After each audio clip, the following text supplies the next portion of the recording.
pemirsa, kembali lagi bersama saya Agistia dan rekan saya Yoga Febian yang akan menemani Anda di 10 menit ke depan.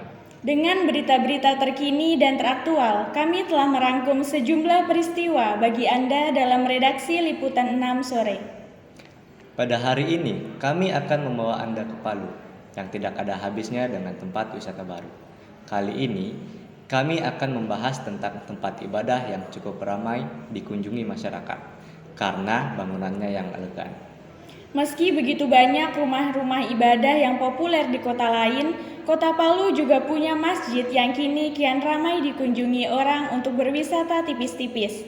Namanya Masjid Islamic Center Nurul Yakin. Berjarak 11 km dari sentral Kota Palu, tepatnya di Kelurahan Mamboro Barat. Masjid Islamic Center Nurul Yakin tetap berada di pesisir pantai, bersemuka dengan Teluk Palu. Masjid ini sengaja dibangun tanpa kubah dengan gaya arsitektur minimalis modern.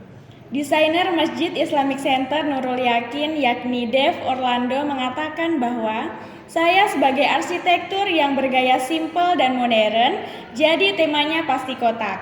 Ornamen Asmaul Husna pada sisi atas masjid menambah keindahannya. Lantainya juga sengaja dibuat berwarna biru untuk memberi kesan jemaah berada di atas laut.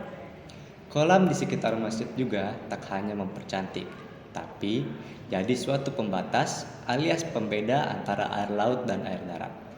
Baiklah, marilah kita saksikan keindahan Masjid Islamic Center Nurul Yakin. Di sana sudah ada rekan saya yang akan membawa Anda berkeliling melihat suasana di sekitar Masjid Islamic Center Nurul Yakin.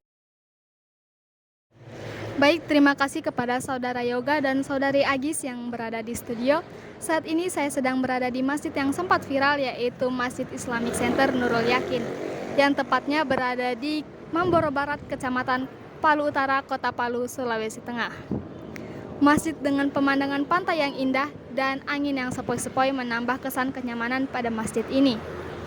Selain untuk tempat singgah beribadah, wisatawan pun kerap mengunjungi tempat ini untuk melihat halaman pantai dan suasana yang indah. Selanjutnya, saya akan menghampiri pengunjung yang ada di sini. Yuk ikuti terus liputan kali ini. Permisi Kak, dengan kakak siapa saya berbicara? Dengan Muhammad Imam, kenapa ya? Baik Kak, kalau boleh tahu kakak kesini dengan siapa? Kebetulan saya di sini sendiri sih Kak, tetapi biasanya saya bersama teman-teman saya. Karena setelah sholat asar biasanya kita nongkrong di lingkungan sini, menikmati suasana pantai, sunset. Tapi kebetulan mereka semua sibuk, sehingga saya sholat sendiri. Kenapa sih kakak tertarik untuk mengunjungi masjid ini?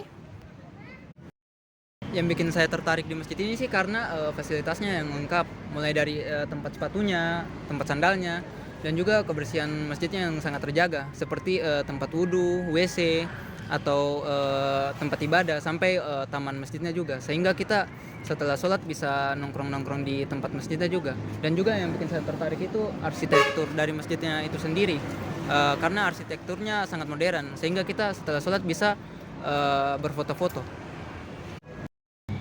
Apakah tempat ini selalu ramai seperti ini Kak? Tergantung hari sih Kak, biasanya ramai itu saat libur, seperti hari Minggu atau hari Sabtu, karena kebanyakan anak muda datang kemari untuk berfoto-foto.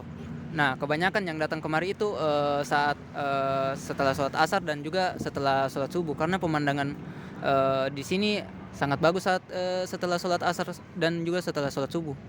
Begitu saja sih Kak.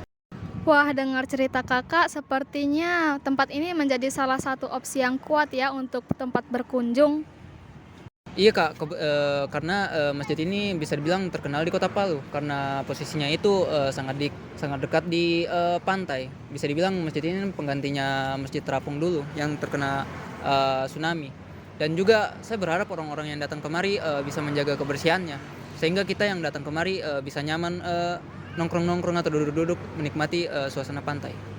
Baik Kak, terima kasih atas waktunya. Baik pemirsa, saat ini saya sedang berada di bagian parkiran masjid, dan saat ini saya akan mewawancarai salah satu pengunjung yang ada di sini. Permisi Kak, kalau boleh tahu dengan kakak siapa? Baik, nama saya Krosya Ditama, Kak. Oke, baik. Kalau boleh tahu kakak kesini dengan siapa? Kebetulan saya kesini sendiri Kak, karena memang cuman pengen nongkrong-nongkrong begitu sore di sini sambil tunggu azan maghrib nanti sekalian sholat di sini. Begitu Kak. Kenapa sih kakak tertarik untuk mengunjungi masjid ini? Kalau soal kenapa tertarik berkunjung ke sini sih, yang pertama karena memang mau nongkrong-nongkrong begitu Kak, tunggu sholat maghrib kan. Terus karena di sini juga tempatnya bersih, karena ada juga kebersihan sama pengamanannya yang jaga ini tempat. Terus di sini juga cocok untuk tempat istirahat untuk teman-teman atau orang-orang yang dari perjalanan jauh, mungkin dari kampung atau mau ke kampung, terus mampir di sini untuk istirahat. Kalau bulan Ramadan kemarin Kak, saya rasa di sini kalau menurut penglihatanku di sini kemarin ramai sekali karena memang banyak orang-orang dari perjalanan yang singgah untuk buka puasa atau singgah untuk sholat maghrib itu singgah kemari. Terus di sini juga ada bagi-bagi takjil gratis begitu. Bagaimana harapan kakak tentang masjid ini ke depannya? Kalau untuk harapan sih semoga tempat ini lebih dijaga kebersihannya, kemudian tetap dijaga sih. Soalnya sekarang sudah bersihkan, jadi semoga tetap dijaga kebersihannya. Sama teman-teman yang datang juga kemari semoga tetap bisa jaga kebersihan di sini, tetap jaga keamanan di sini.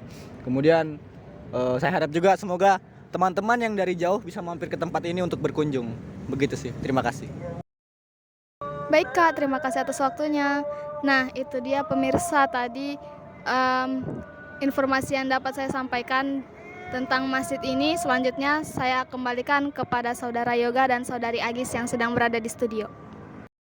Pemirsa, Bendahara Masjid Islamic Center Nurul Yakin yakni Junaidi menceritakan bahwa semula rumah ibadah ini direncanakan sebagai masjid terapung.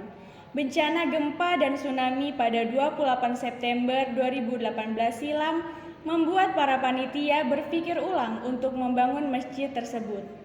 Junaidi sebagai ihwal pembangunan masjid mengatakan bahwa Masjid Islamic Center Nurul Yakin merupakan hasil patungan umat. Ini dibangun di atas tanah wakaf dari sejumlah tokoh Mamboro, katanya. Dalam proses pembangunan sekitar tahun 2021, banyak donatur yang terlibat untuk mewujudkan pembangunan masjid di tepi pantai ini. Pemirsa, berita tadi sekaligus mengakhiri perjumpaan kita pada sore hari ini, Kamis 23 Mei 2024. Mewakili kerabat kerja saya yang bertugas, saya Yoga Febian dan rekan saya pamit undur diri. Terima kasih atas kebersamaan Anda dan sampai jumpa.